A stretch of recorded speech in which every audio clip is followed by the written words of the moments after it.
Hey friends, it's Carly. Welcome back to my kitchen. So today I am going to show you how to make a super quick, easy, delicious barbecue chicken dip. This is the easiest dip ever.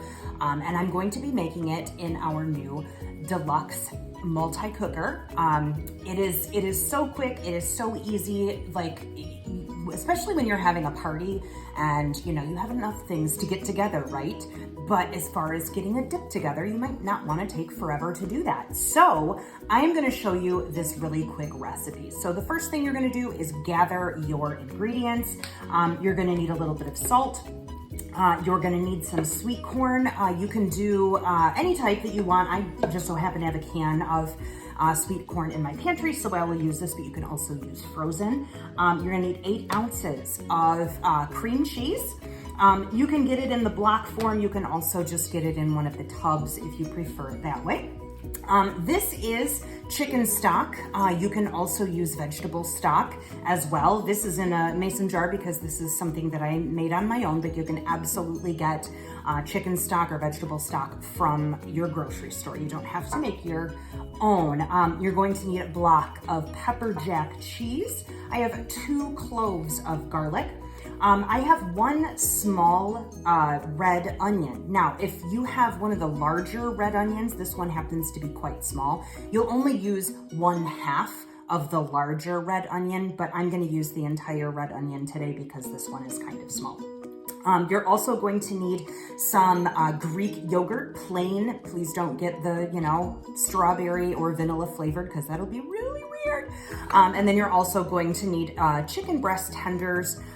You could use chicken breast tenders. You could use chicken breasts themselves, boneless, skinless, or you could definitely use chicken thighs. And then for the pièce de résistance, I am going to be using our Smoky BBQ rub. Absolutely love this rub. It's insanely versatile. I like to put this, actually I use our microwave popcorn maker. And I will actually sprinkle this rub right over it, and it makes it taste like, like barbecue potato chips or, barbecue popcorn for that matter. But this is gonna be the star of the show for getting that smoky barbecue flavor into our barbecue chicken dip today. So I'm gonna start prepping all of this stuff, and I'm gonna show you exactly what to do. Hang on. Okay, so here we are over at the deluxe multi-cooker, and I'm gonna show you exactly how to put this thing together. Super quick, super easy. So we've got our chicken breast tenderloins. Those go right in. Here are the onions we just chopped up with the food chopper. Those also go in. This is my 1/2 cup of broth that I will put in. This is a 1/2 cup of corn that I'm going to put in as well. This is 2 tablespoons of our smoky barbecue rub, as well as a 1/4 teaspoon of salt. Just kind of put that in there as well. This is cream cheese, the whole brick of it. Yes, ladies and gents, the whole brick. And now I am going to use my garlic press and press 2 cloves of garlic right in there.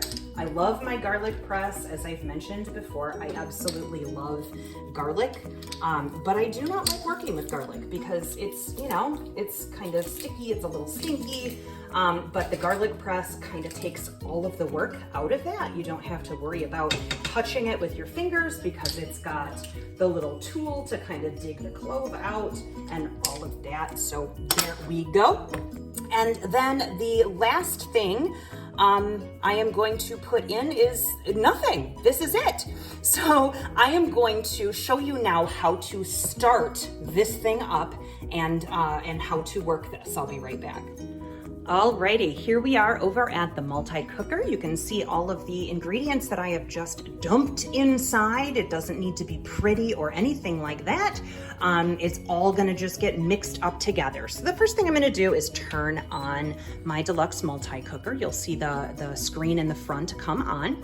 I'm actually gonna use a custom setting, and it's already blinking because it's already there.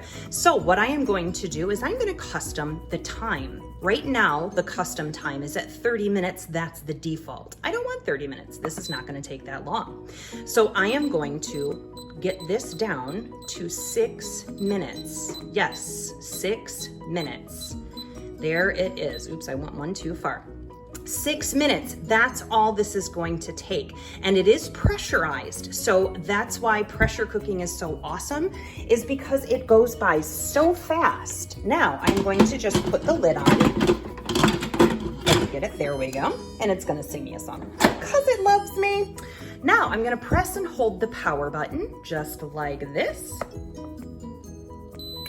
And see, it's telling you what it's doing. It is starting, or running, as it says. Now, you'll see this little thing. This is in the preheat cycle. This is your timer. This is your countdown. So at any point throughout the cooking process, you can go and check it out and see, oh, I've got, 4 more minutes left, or 2 more hours left, depending on if you're slow cooking or whatnot. Now, I'm gonna go ahead and let this go. It's gonna come up to temperature, and then it will cook for 6 minutes. Then we're gonna come back, and I have some other add-ins that we are going to mix into that to make it super duper creamy. I will be right back to show you the next step. Hey friends, the timer just went off, and you'll notice that now it says keep warm right there. It has started that keep warm cycle, but I don't want it to keep warm because I want to eat. You'll notice that that red button is up. That means that this unit is pressurized, and you cannot open the lid when it is pressurized. So what I'm gonna do now is manually release the pressure. If you wanted to just let this sit for 10 or 15 minutes, the pressure would automatically release. I don't want to wait. So our pressure release valve is all the way down here, the button for relieving the pressure. And then of course, that thing right there, that black square thing, is going to pop up and release the pressure. Your finger is nowhere near that steam. It's going to give me a warning shot, and then it'll open.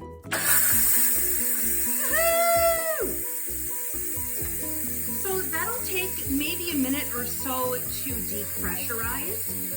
And the next thing I'm going to do is I am going to take the lid off, and I am going to check the chicken.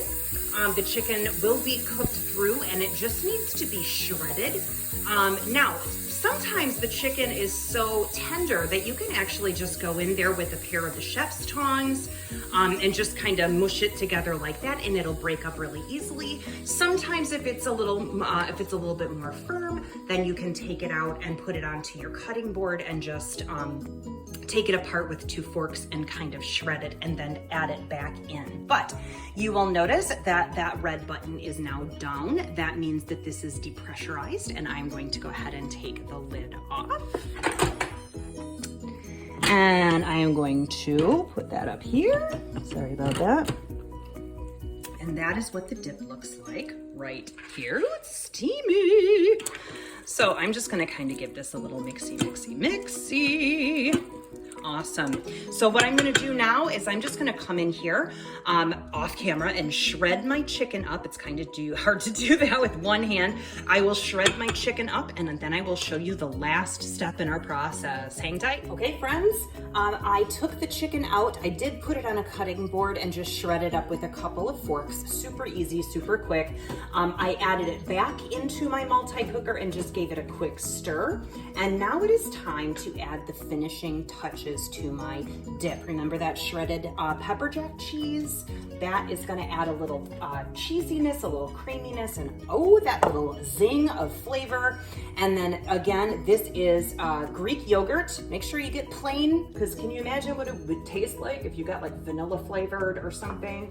And I'm just gonna pop this in here and give this a mix. Now, everything is completely cooked. The only thing I'm going to do now, the residual heat that is in here, is going to melt that cheese down and break down that yogurt. And I will give this, maybe about 3 to 5 minutes. just to melt down and kind of all incorporate. And then I will scoop it into a bowl and show you the finished product. I cannot wait to try this. It smells so amazing in here. I wish you could smell it. So I'll be right back with the finished product. Stay tuned. Goodness gracious sakes alive, would you look at that thing? Woo, girl, that looks amazing. It looks absolutely appetizing and it smells awesome. If you're wondering what's on the top, all I did was take a little bit of this smoking barbecue rub and just kind of put it right over the top, just for presentation. Speaking of presentation, I have this in one of our insulated serving bowls. This will keep it hot for hours, so you don't have to worry about food safety if you are having a party or whatever. This will keep your warm dips, it'll keep your mashed potatoes, it'll keep your gravy, it'll keep everything hot. It comes with a lid that you can see it kind of clamps right on the side there, so you don't have to worry about what to do with it. And it travels really well because the lid goes right there. And then when you are ready to serve, you just pop the lid off, stick it there, and then, you know, maybe some crackers or tortilla chips or whatever around the side for a great presentation. Thank you so much for tuning in today. I hope this dip idea is something that you and your family will enjoy. Thank you so much for watching. Give me a like, give me a thumbs up, give me a subscribe, give me a share. And I will be back next time with the next recipe. We'll see you then. Bye.